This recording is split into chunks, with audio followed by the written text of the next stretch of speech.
दोस्तों नमस्कार। और मैं हूं आपका दोस्त के कश्यप और आप सभी का स्वागत है आपके अपना यूट्यूब चैनल इंग्लिश विथ के कैंपस में। दोस्तों सबसे पहले तो आप सबको बता देना चाहूँगा कि मैं अपने इस यूट्यूब चैनल पर इंग्लिश ग्रामर की संपूर्ण प्रिपरेशन करा रहा हूँ, जिसमें कि हम लोग का ये सेकेंड वीडियो है। और पहले वीडियो में आप लोग मैं आशा करता हूँ कि पहले वीडियो आपको अच्छा लगा होगा। और पहले वीडियो में मैंने आपको ये बताया है कि इंग्लिश क्या है और इंग्लिश ग्रामर की उत्पत्ति कहाँ से हुई है और इंग्लिश की उत्पत्ति कहाँ से हुई है, और आजकल हमारे देश में इंग्लिश की इतनी इम्पोर्टेंस इतनी क्यों दी जाती है।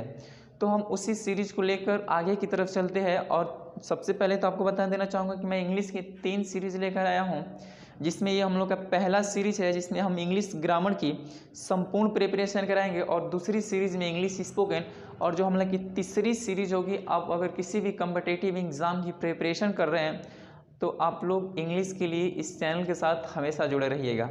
तो विदाउट वेस्टिंग योर टाइम हम चलते हैं अपने टॉपिक की तरफ और इस टॉपिक की बात करते हैं। सबसे पहले दोस्तों सबसे तो पहले आपको बता देना चाहूँगा कि मैं पहले ही वीडियो में आपको बता दिया हूँ कि इंग्लिश कोई सब्जेक्ट नहीं है, बल्कि इंग्लिश एक लैंग्वेज है।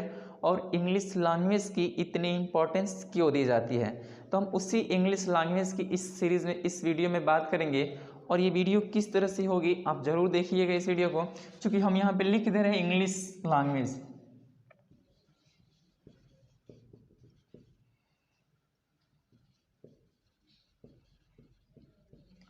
हम बात कर रहे हैं इंग्लिश लैंग्वेज की, तो एक मिनट के लिए सोचिए कि इंग्लिश लैंग्वेज जब बनी होगी तो किस तरह से हमारे पुरखों ने इसे बनाया होगा और हम लोग किस तरह से समझे होंगे उस भाषा को। तो एक मिनट के लिए सोचिए कि जब धरती पे मानव का जन्म हुआ होगा उस समय लोग एक दूसरे से बात नहीं करते थे, अर्थात एक दूसरे को किसी वस्तु या किसी बात को कहने के लिए वो सिंबल का या संकेत का प्रयोग करते होंगे। लेकिन जैसे जैसे जनरेशन चेंज हुआ, धीरे धीरे आगे की तरफ बढ़ी समय, तो उस समय धीरे धीरे लोग किससे बात होने लगे। तो ऐसा माना जाता है कि इंग्लिश लैंग्वेज जो है वो किससे बनी है, तो इंग्लिश लैंग्वेज जो बनी है वो बनी है साउंड से। अगर हम बात करें इंग्लिश लैंग्वेज में साउंडों की संख्या, तो साउंडों कितनी है इंग्लिश लैंग्वेज में, तो उसकी संख्या होती है 44। और कुछ समय चलने के बाद इंग्लिश में जो लैंग्वेज की उत्पत्ति है साउंड से, और साउंड को 2 भागों में बांट दिया जाता है। जो कि पहला इसका जो साउंड है, पहला होता है वॉवेल साउंड, और वॉवेल साउंड की संख्या 20 होती है। और दूसरा जो साउंड होता है उसे बोलते हैं कॉन्सोनेंट साउंड, और इसकी जो संख्या होती है वो होती है 44। हम क्या बताएं कि इंग्लिश लैंग्वेज रिलेट करता है साउंड से, अर्थात ये बोल सकते हैं कि इंग्लिश लैंग्वेज साउंड से बनी है। और साउंडों की संख्या 44, 44 साउंड को 2 भागों में बांट दिया जाता है। पहला होता है वॉवेल साउंड्स और दूसरा होता है कॉन्सोनेंट साउंड। अच्छा, एक बात तो मैं निश्चित के साथ कह सकता हूँ कि वॉवेल साउंड अर्थात होता क्या है। तो ये हम लोग की बता दें कि एक हम लोग के गला होता है, इसमें एक वोकल कॉर्ड लगा रहता है, और यहाँ से जो ध्वनि निकलती है, यहाँ से जो साउंड निकलता है उसे वॉवेल साउंड कहते हैं। और जो गला यानी वोकल साउंड से, वोकल कॉर्ड से जो साउंड नहीं निकलता है उसे कॉन्सोनेंट साउंड बोलते हैं। और इसकी बात करें तो ये वॉवेल साउंड को भी 2 भागों में बांट दिया जाता है। इसमें पहला जो साउंड होता है वो होता है जिसे हम बोलते हैं मोनोफ्थोंग्स,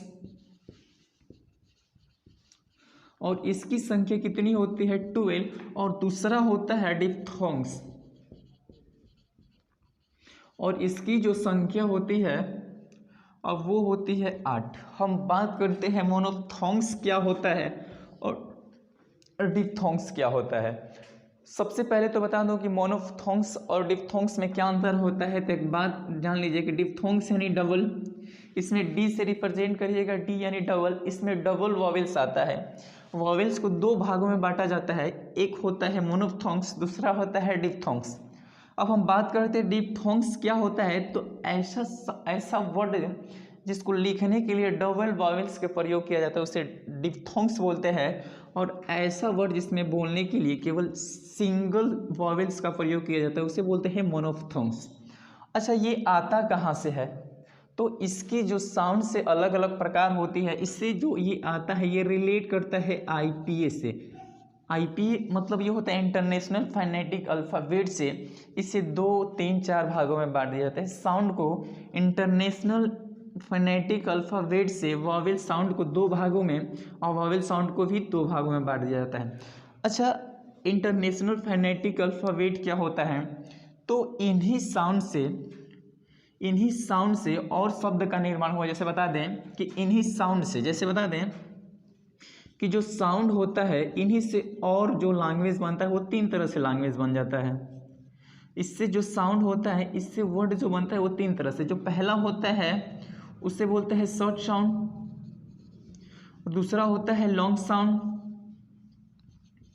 और इसमें से जो तीसरा साउंड होता है उसे बोलते हैं लेजी साउंड। क्या बताएं कि साउंड को 2 भागों में, लेकिन बोलचाल की भाषा में इसे 3 भागों में बांट दिया जाता है। जैसे कि पहला होता है शॉर्ट साउंड, दूसरा होता है लॉन्ग साउंड, और तीसरा जो होता है उसे बोलते हैं लेजी साउंड। अच्छा, शॉर्ट मतलब तो छोटा, सबको पता है। लॉन्ग मतलब लंबा, लेजी यानी जिसे बोलने में ज़्यादा समय लगे। तो शॉर्ट साउंड कौन होता है, लॉन्ग साउंड कौन होता है, और लेजी साउंड कौन होता है? तो सबसे पहले जैसे एक बात बताइए, मैं यहाँ पे लिख दिया VATCH और फिर भी यहाँ पे लिख दिया मैं विच। शॉर्ट मतलब कि किसी भी वर्ड को बोलने में कम मात्रा का समय लगे उसे शॉर्ट साउंड बोलते हैं, और किसी भी वर्ड को बोलने में थोड़ा खींच कर थोड़ा ज़्यादा समय लगता है उसे बोलते हैं लॉन्ग साउंड। और जैसे एक शब्द होता है, हम बोलते हैं टुडे, अर्थात ये बोलते हैं कि कहीं ऊपर की तरफ सांस लेकर बोलते हैं फिर डायरेक्ट छोड़ देते हैं, उससे लेजी साउंड। जैसे बता दें टुडे से टुडे ऐसा बोला जाता है, टुडे ऐसा ही होता है ब्यूटीफुल, हैंडसम, अर्थात ये भी बोल सकते हैं कि ऐसा वर्ड जो लगभग 2 वर्डों से मिलकर बना होता है उसे लेजी साउंड बोलते हैं। शॉर्ट साउंड जिसे बोलने में कम समय लगता है, लॉन्ग साउंड जिसे बोलने में थोड़ा ज़्यादा समय लगता है, और लेजी साउंड जैसे आलस की तरफ बोली जाती है उससे बोलते हैं लेजी साउंड। और यहाँ पे बता दें कि एक होता है सिट, और फिर से यहाँ पे लिख दिया सिट, और एक होता है रिच, और एक होता है RESCH। अर्थात ये बोल सकते हैं कि शॉर्ट साउंड और लॉन्ग साउंड में शॉर्ट साउंड उस शब्द को बोला जाता है जिसमें बोलने में कम मात्रा का समय लगता है, और लॉन्ग साउंड उससे बोलते हैं जिसे बोलने में ज़्यादा समय लगता है। थोड़ा शॉर्ट साउंड से थोड़ा ज़्यादा समय लगता है उसे लॉन्ग साउंड बोलते हैं। जैसे एग्जाम्पल में बिच दे दिया, फिर ये विच दे दिया, फिर शिट दे दिया, फिर ये वाला सिट दे दिया, फिर यहाँ पर रिच दे दिया, फिर से ये रिच। इससे बोलने में जल्दी में बोल दे रहे हैं, जबकि ऐसे वाक्यों को बोलने में थोड़ी खींच कर बोले। तो एक बात तो क्लियर हो गया कि शॉर्ट साउंड क्या कहलाता है और लॉन्ग साउंड क्या कहलाता है। लेजी साउंड वो होता है किसी शब्द को बोलने में थोड़ा सांस को ऊपर की तरफ खींच कर बोलते हैं, फिर सडन उसे नीचे की तरफ बोल देते हैं, उससे बोलते हैं लेजी साउंड। अर्थात हम बात करते हैं साउंड की, तो साउंडों की संख्या, अभी आप जाने कि साउंडों की संख्या कितनी होती है, तो उसकी संख्या होती है 44। इसमें क्या होता है कि वॉवेल साउंड, कॉन्सोनेंट साउंड, फिर वॉवेल साउंड को 2 भागों में, मोनोफ्थोंग्स और डिप्थोंग्स को अलग अलग भागों में बांट दिया जाता है। लेकिन साउंड जो होती है, साउंडों से ऐसा बोला जाता है कि साउंडों से किसकी निर्माण होती है, उसे जो साउंड से बनता है वो बनता है लेटर्स, और लेटर की संख्या कितनी होती है 26। एक बात तो क्लियर हो गया कि 44 साउंड में 44 साउंड का साइन नहीं दिया गया, कुछ लॉन्ग, कुछ शॉर्ट, कुछ लेजी बनाकर लेटर्स का निर्माण किया गया, जिसमें लेटर की कुल संख्या होती है 26। अर्थात ये बोल सकते हैं कि शॉर्ट साउंड, लॉन्ग साउंड और लेजी साउंड मतलब 44 साउंड में से छांट कर कितने अक्षर बना दिए गए, 26 बना दिए गए। और इसी को भी 2 भागों में बांट दिया जाता है। एक पहला तो पता ही है, जो पहला होता है वो होता है वॉवेल्स, और दूसरा जो होता है वो होता है कॉन्सोनेंट। और वॉवेल्स मतलब स्वर, कॉन्सोनेंट मतलब स्वर। अर्थात हम साउंड को बांटे तो 2 भागों में बांटे, फिर से लेटर को भी बांट रहे हैं, तो लेटर को कितने भागों में बांट रहे हैं, 2 भागों में। तो पहला जो इसका होता है ये वॉवेल होता है, तो वॉवेल कौन होता है, A, E, I और OU, और जितना शेष बचता है उसे क्या बोलते हैं, उसे बोलते हैं कॉन्सोनेंट। लेकिन एक बात बताओ ना, कभी कभी ये भी देखने को मिलता है कि लेटर को भी 3 भागों में बांट दिया जाता है, और पहला जो भाग होता है वॉवेल्स होता है, दूसरा होता है कॉन्सोनेंट, और तीसरा जो इसमें से निकल आ जाता है उसे बोलते हैं सेमी वॉवेल।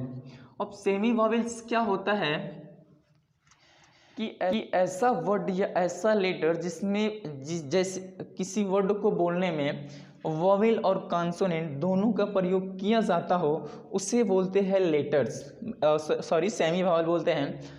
वो अक्षर जिसे बोलने में वॉवेल और कॉन्सोनेंट दोनों का प्रयोग किया जाता है उसे बोलते हैं सेमी वॉवेल। और सेमी वॉवेल में मात्र दो ही लेटर आते हैं, और पहला होता है डब्ल्यू और दूसरा क्या हो जाता है वाई।